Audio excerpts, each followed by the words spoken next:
Good morning बच्चों आज हम लोग पाठ एक आ रही रब की सवारी नामक पाठ का पुनरावृत्ति करेंगे।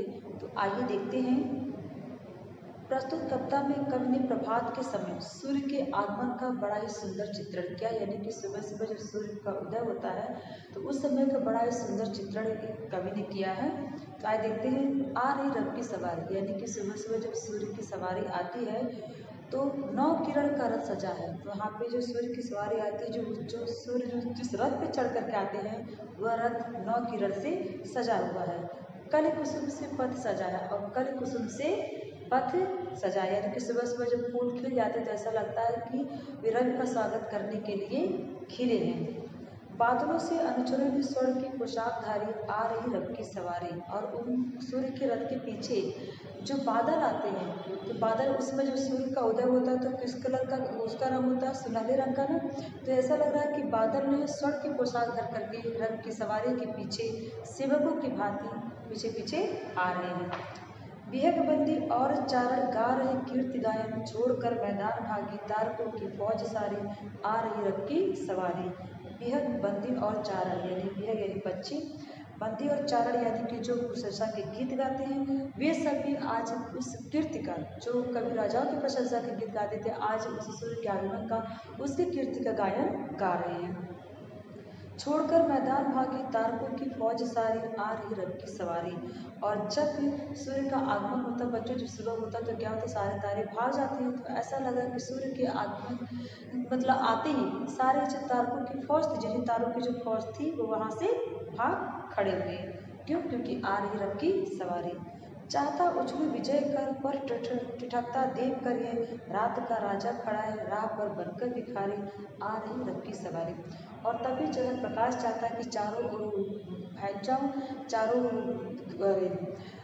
उत्सव मनाओ कि मैं अंधेरे पर मेरा विजय हो गया। इसीलिए कह रहे कि प्रकाश चाहता है कि मैं चाहता हूँ कि अपनी इस विजय को उछलूँ, खुशियाँ मनाऊँ, लेकिन वह देख करके रुक जाता है। क्यों? क्योंकि रात का राजा अब भिखारी बन करके, रात का राजा कौन? रात का राजा चंद्रमा, जो भिखारी बन करके अभी जो है राह पर खड़ा है, और इसीलिए वह विजय पर्व नहीं मना सका। आ रही रब की सवारी।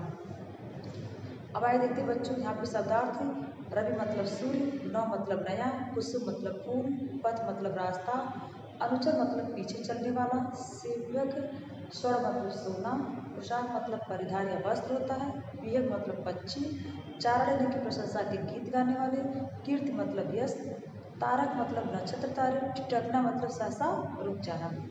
पाठ चर्चा में देखिए, नई किरण से क्या सजा हुआ है? तो नई किरण से रथ सजा हुआ है। पक्षी किसकी कीर्ति का गान कर रहे हैं? तो पक्षी सूर्य की कीर्ति का गान कर रहे हैं। कवि ने तारों को उपमा किससे दी है? तो कवि ने तारों को उपमा फौजों से दी है। रात का राजा कौन है? तो रात का राजा चंद्रमा है। अब आ जाती है, निम्नलिखित प्रश्नों के उत्तर विस्तार से लिखिए। तो रब की सवारी के स्वागत में रथ और पथ कैसे सजे हैं? तो रब की सवारी के स्वागत में रथ जो है फूलों से नई किरणों से सजे, और पथ जो है फूलों से सजे हैं। रब की सवारी को देखकर बादलों ने कैसे पहने हैं? तो बादलों ने स्वर्ण जैसी पोशाक पहने हैं, सुनहरे रंग की पोशाक पहने हैं। रब की सवारी आने पर कौन विजय पर्व नहीं मना सका? रब की सवारी आने पर प्रकाश विजय पर्व नहीं मना सका, क्योंकि अंधेरा अभी पूरी तरह से खत्म नहीं हुआ था। पक्षी को चारण कहने से क्या तात्पर्य? पक्षी को चारण इसलिए कहते हैं कि जिस तरह से चारण जो है राजाओं की प्रशंसा के गीत गाते हैं, उनके यश का गीत गाते हैं, उसी तरह से आज जो है पक्षी जो है सूर्य के आगमन पर उसी तरह से उनकी प्रशंसा के गीत गा रहे हैं, इसीलिए पक्षी को चारण कहा गया है। आशा स्पष्ट कीजिए। देखिए बच्चों, विहंगबंदी और चारण गा रहे कीर्ति गायन, छोड़कर मैदान भागी तारकों की बहुत सारी, यानी कि विहंग यानी कि पक्षी, बंदी और चारण यानी कि जो प्रशंसा के गीत गाते हैं, सभी आज उस सूर्य के आगमन पे उसकी प्रशंसा के गीत गा रहे हैं, उसके यश के गीत गा रहे हैं। छोड़कर मैदान भागे तारकों की बहुत सारी आ रही रब की सवारी। और जब तारकों की फौज, देखिए कि सूर्य का आगमन हो रहा है तो सभी तारे इस तरह से भाग जाते हैं कि जैसे लगता है कि रोशनी के आने से अंधेरा भाग जाता है, उसी तरह से यहाँ पे तारकों की फौज। आइए देखते हैं भाषा चिंतन बच्चों। देखिए विलोम शब्द, तो नौ का होगा पुरातन, अनुचर का होगा अग्रगामी, बंदी का होगा मुक्त, कीर्ति का होगा अपकीर्ति, राजा का होगा रंग। ठीक है, अब आगे देखते हैं।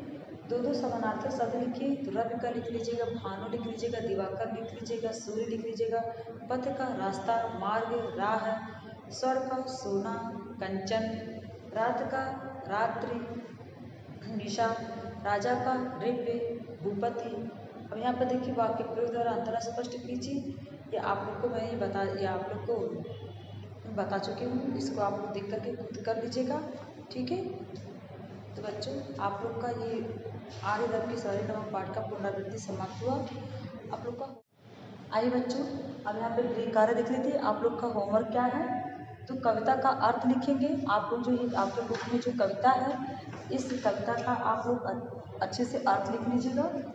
दूसरा है कि विलोम शब्द और पर्यायवाची, जो विलोम शब्द और पर्यायवाची आप लोग के बुक में दिया गया है, उसको आप लोग लिख कर लिखिएगा।